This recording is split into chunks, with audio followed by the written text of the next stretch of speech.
ask of us is to stay here, where it's safe. Don't let anything distract you from it.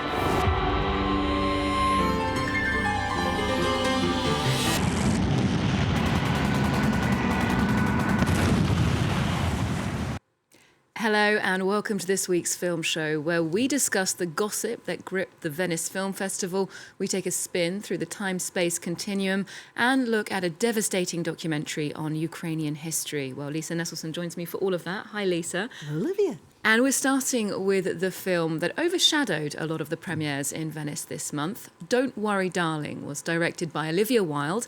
It stars Florence, Pugh and Harry Styles, and it's out in French cinemas this week. Now, a lot of the bad publicity surrounding this feature was down to reports that actor Shia LaBeouf had been fired from the film. He said he quit, and that Olivia Wilde cast her partner, Harry Styles, instead. Here's the director answering some of the many questions people had about those events. Florence is a force, and we are so grateful that she's able to make it tonight despite being in production on Dune. I know as a director how disruptive it is to lose an actor even for a day. I can't say enough how honored I am to have her as our lead. She's amazing in the film.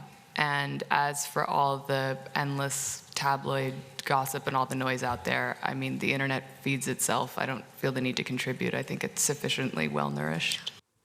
So, Lisa, they say there's no such thing as bad publicity. Would you agree? Well, I don't have a firm opinion about bad publicity, but I do believe there's such a thing as a bad movie, or certainly one that should have been far better.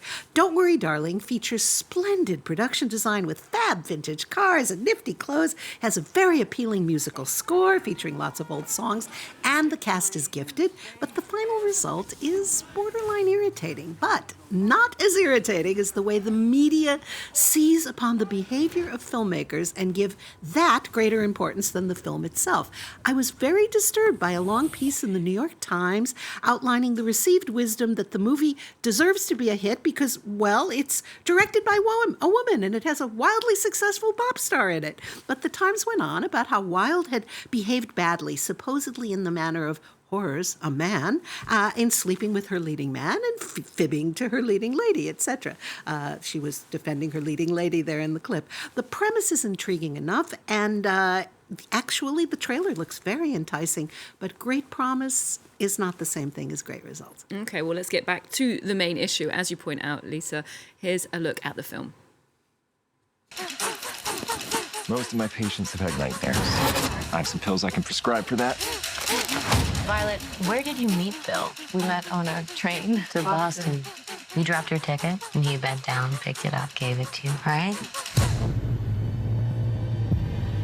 Thank you for your loyalty. Not everyone gets this opportunity. What are we doing? Changing the world. What are we doing? Changing the world. They're lying about everything.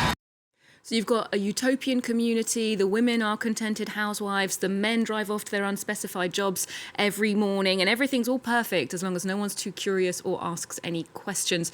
For you, why doesn't this hang together? Well, maybe because the script has borrowed from so many previous stories without managing to rise above them, and because cocktail parties and sparkling clean homes occupied by model couples enthralled to the mastermind of this planned community, played with sinister flair by Chris Pine, get too much screen time, and the subtext of what's really going on doesn't kick in at a pace that would make viewing gripping instead of kind of a slog.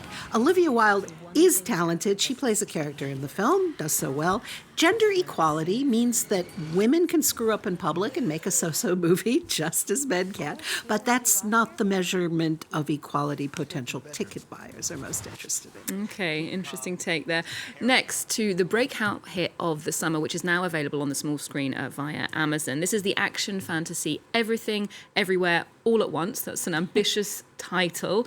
Is it an accurate description? Well, in my lifetime, we've gone from doing one thing at a time to multitasking to metaverses. And as I've learned from standing on Paris street corners in appalled awe, there are people who really can glide through traffic standing on an electric scooter while consulting their phone and not dying in horrible traffic accidents. And to me, that's just as incredible as much of what befalls Evelyn Wang, played by the always impressive Michelle Yeoh.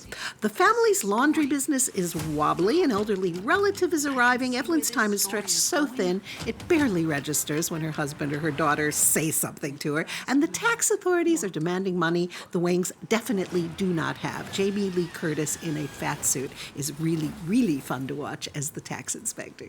Okay, well, let's take a look at Evelyn's life once she's forced to face the alternate lives she hasn't lived and her responsibility when it comes to the fate of the world. Across the multiverse, I've seen thousands of Evelyns.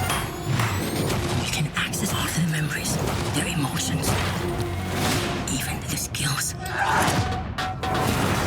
There's a great evil spreading throughout the many verses. And you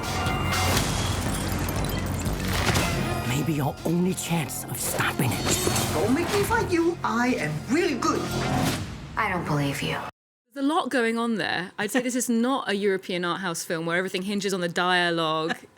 It all takes place with the action, right? That's accurate. Yeoh gets to exploit her ever-sharp martial arts moves, and it's probably pointless to try and count just how many parallel universes there are. When a lot is going on in a movie, we tend to say it's a roller coaster ride, right? This is a roller coaster that morphs into a tilt-a-whirl before it becomes a Ferris wheel and then bumper cars, and that describes the more sedate passages. This is the kind of movie I can picture Russian nesting dolls going to on a Saturday night because there's a story inside a story inside. You get the idea. One of the things I took away from this frankly exhaustingly kinetic experience is that creative people can go to town with elaborate special effects, but they can also get great mileage out of incredibly basic materials. And in this case, I'm thinking of a conversation between two rocks. I don't know if they held a casting session for those two lumps of stone, but they are characters I'll remember. Wow, intriguing. Well, next to something very, very different. This is an intense depiction of the crimes perpetrated by the Nazis in Ukraine during World War II. It comes from Ukrainian director Sergei Loznitsa. It's called Yar Context. Tell us a bit about it.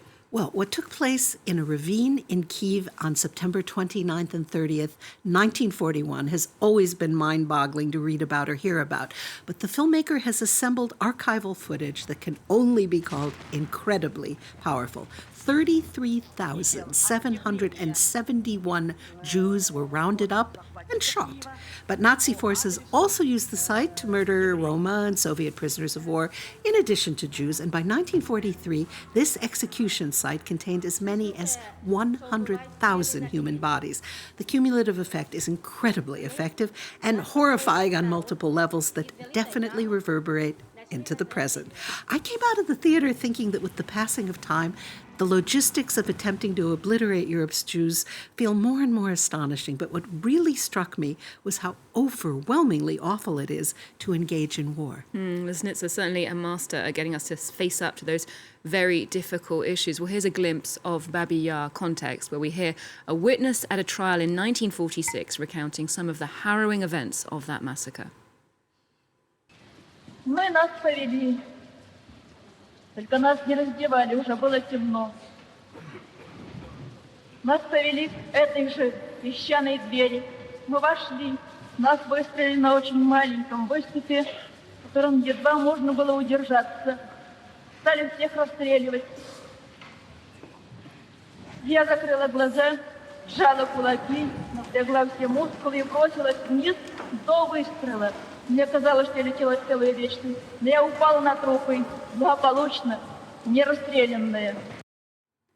In addition to that testimony, there is a devastating text on screen at one point taken from a 1946 essay called Ukraine Without Jews that lists soberly the occupations of the people who were rounded up and shot and left in the Babi Yar ravine. One of the observations is that the dead include, quote, grandmothers who knew how to make wonderful chicken soup and grandmothers who didn't know how to do anything, end quote. We tend to think in terms of the artists and scientists and leaders who were lost, but grandmothers with no special skills had a perfect right not to be shot dead from one day to the next because Adolf Hitler convinced his armies to slaughter them. And Loznitsa firmly suggests this took place with the complicity of the local non-Jewish population. We cannot let the historical record recede into the past. Babi Yar, as presented here, is living history that revolves around 30,000 dead executed in the coldest of blood. And as you say, one that feels extremely pertinent in the present day. Now, we're wrapping up the show with the re-release of one of the most successful films of all time, Avatar. James Cameron's film scooped plenty of awards at the time, including 3 Golden Globes. And in fact, that award ceremony will now be back on our screens next year after 2022's edition was held privately following accusations of a lack of diversity. Well, their return to a televised format means that we might see Avatar's next instalment up for a prize. Lisa, tell us why it's worth revisiting the 2009 original here. Well, Cameron's futuristic ecological tale set in the mid-22nd century was a triumph of motion capture and genuinely thrilling at the time. I saw the trailer for the re-release a few days ago, and I realized that I had zero memory of most of the images, just the sort of soaring sensation he socked across and the heavily blue color scheme. Avatar was also the sensation that convinced studio decision makers that every filmgoer was craving movies in 3D. And so movies that had no business being in 3D were inflicted upon us for years until the trend pretty much faded away. Cameron, however, knows his way around storytelling, and he's very, very skilled at incorporating 3D. This is a great opportunity for people who were too young to see the original Avatar in a theater, and a chance for everybody to revisit it. It was a moment of cinema history, you're right. Well, thank you very much for that wrap-up this week, Lisa. Here's a reminder for those of us who were there the first time around, and a taste for those getting their first look at the Avatar world. Otherwise, do check out our website for more movie news. We're on social media too, and there's more news coming up on France 24 just after this.